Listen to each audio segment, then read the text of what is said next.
कराची के इलाके मुजाहिद कॉलोनी में पोलियो के कतरे पिलाने में मुदाखलत और वर्कर को हफ्ज़े बेजा में रखने का मुकदमा दर्ज कर लिया गया। वाक़ये की CCTV फुटेज भी मंजर आम पर आ गई।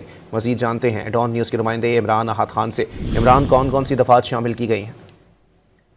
देखिए, बिल्कुल पहले तो ये जो गिरफ्तारी हुई असिस्टेंट कमिश्नर नाज़िमाबाद है हाशिम मसूद की पोलियो के कतरे पिलाने में रुकावट बनने वाले 2 अलग अलग मुकाम पे ये कार्रवाई की है। असिस्टेंट कमिश्नर की जानिब से असिस्टेंट कमिश्नर नाज़िमाबाद हाशिम मसूद का पोलियो प्रोग्राम में सरकारी काम में मुदाखलत और तशद्दुद का निशाना बनाने पे ये उनका एक्शन ये लिया गया है। जबकि मुजाहिद कॉलोनी है जहाँ पे पोलियो वर्कर की पोलियो मुहिम के दौरान जो है पोलियो वर्कर ने बच्चों को पोलियो के कतरे पिलाने को कहा, तो इनका कहना है कि मज़कूरा शख्स ने मज़ामत की और जिसके बाद ये हालात बने कि फौरी तौर पे मामू पुलिस को तलब करना पड़ा।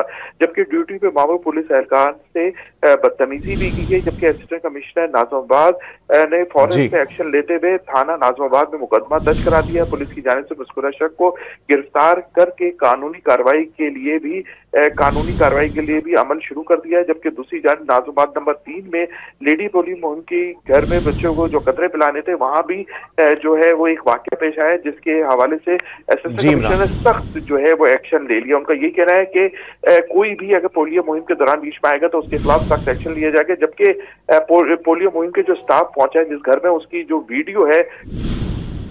बहुत शुक्रिया इमरान।